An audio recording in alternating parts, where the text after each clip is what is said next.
Good morning student. आज हम कक्षा 9 के पद्य खंड में पाठ 4 जो कि माखनलाल चतुर्वेदी द्वारा लिखित कविता कैदी और कोकिला के बारे में पढ़ेंगे। इस कविता में कवि ने हमें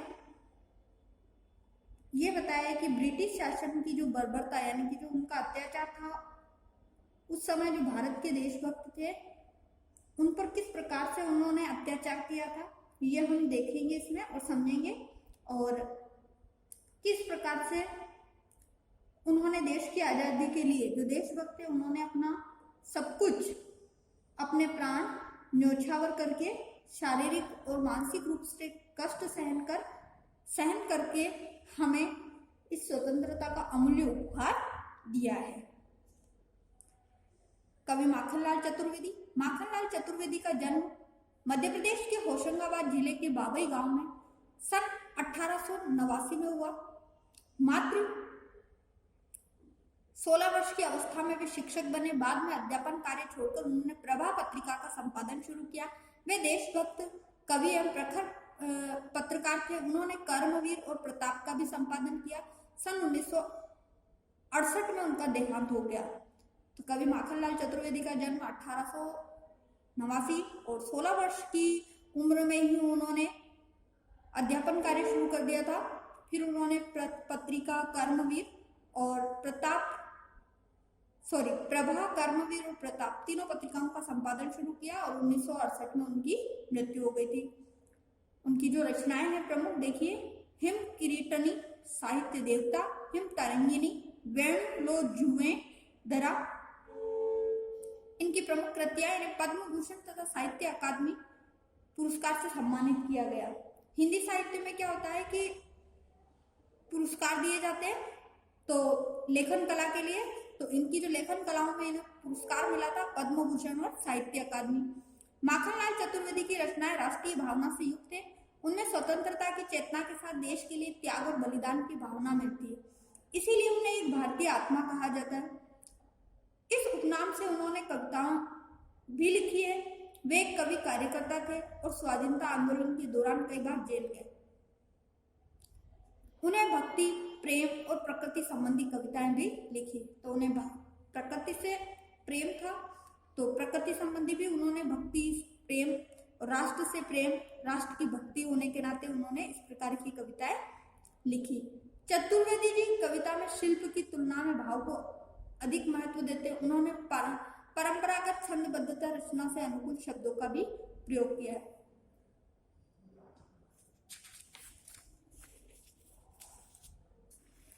कविता का सार, वित्रानी उपनिषेधवाद के शोषण तंत्र का बारीक विश्लेषण करती कैदी और कोकिला कविता बहुत लोकप्रिय रही। यह कविता भारतीय स्वाधीनता सेनानियों के साथ जेल में किए गए दुर्व्यवहार और यातनाओं का मार्मिक साक्ष्य प्रस्तुत करती है।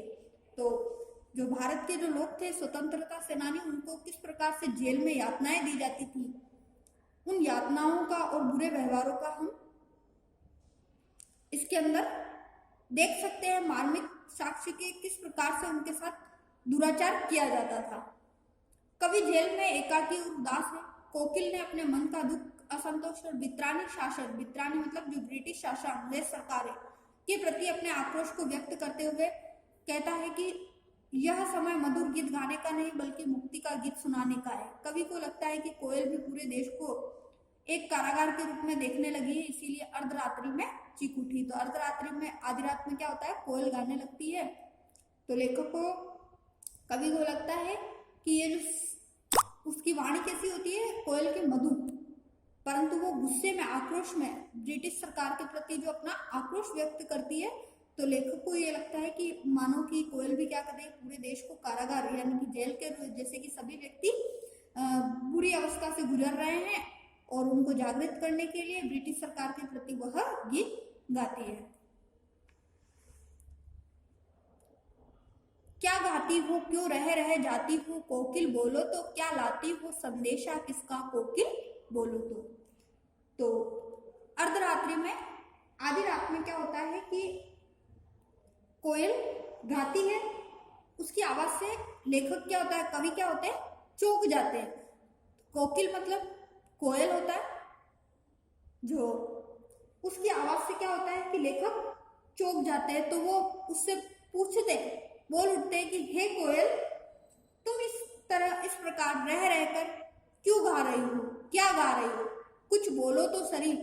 क्या तुम जो गा रही हो, क्या तुम कोई संदेशा लेकर आई हो जो कि गुप्त संदेश है या प्रेरणा का स्रोत है? क्या तुम्हारे संदेश में कोई प्रेरणा छुपी है?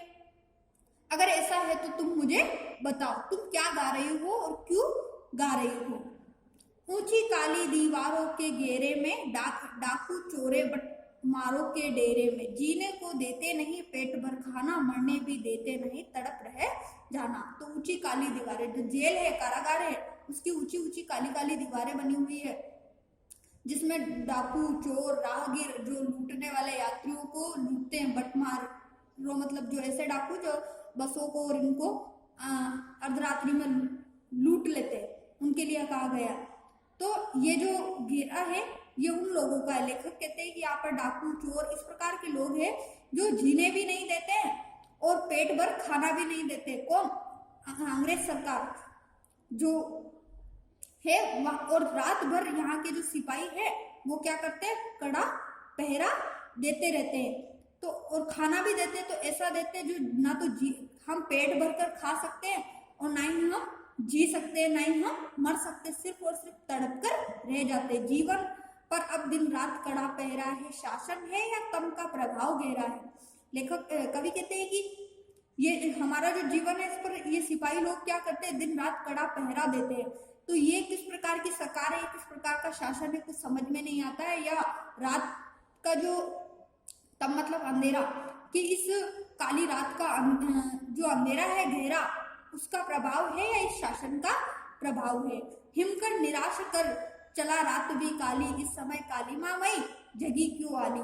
हिमकर मतलब चंद्रमा, जो चंद्रमा है उसका जो प्रकाश है वो भी क्या हो गया है? लुप्त हो चुका है। अर्थात इस काली रात से, इस कालिमा मई से जो चंद्रमा का प्रकाश है वो भी क्या हो चुका है? लुप्त हो चुका है, वो भी निराश होकर चला गया। अर्थात अंग्रेज सरकार के जो ऐसे लोग हैं वो अपना जो अत्याचार है इस प्रकार से दिखा रहे हैं कि जिन लोगों के मन में कुछ आशाएं बची हुई है वो भी क्या हो रहे हैं? धीरे धीरे निराश होते जा रहे हैं। उनका जो शासन है इतना अंधकारमय है, इतना गहरा है कि मानो कि किसी व्यक्ति के भी मन में अगर कोई आशा बची है वो भी निराशा में बदल रही है।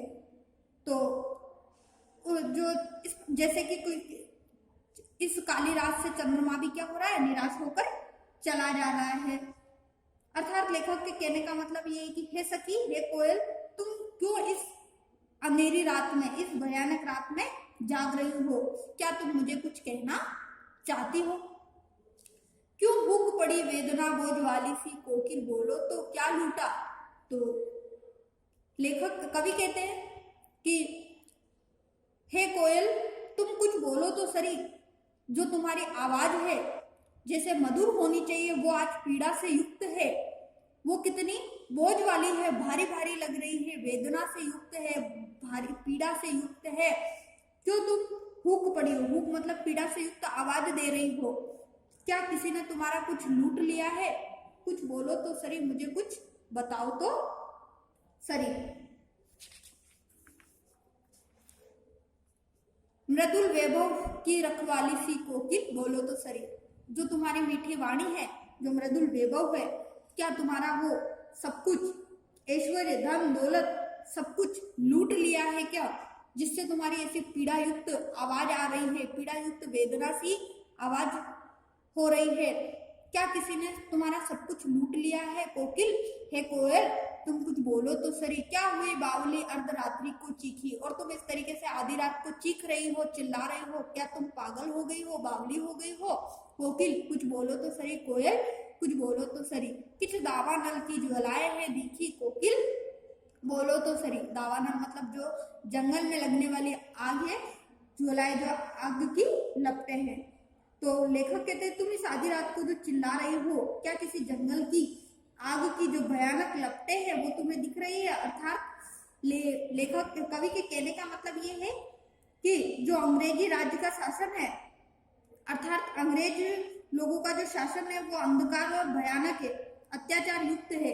क्या तुम्हें भी इनके अत्याचारों का, इनकी नीतियों का, नियमों का तुम्हें ज्ञान हो गया? जो तुम्हारी जो वाणी है, तुम्हारी जो बोली है, वो इसी कारण व्याकुलता से, तुम्हारी जो वाणी है उसके अंदर क्या इसी की व्याकुलता है क्या, जो तुम इतनी मधुर वाणी बोलते बोलते इतनी पीड़ादायक वेदना, इतनी पीड़ादायक वाणी बोल रही हो।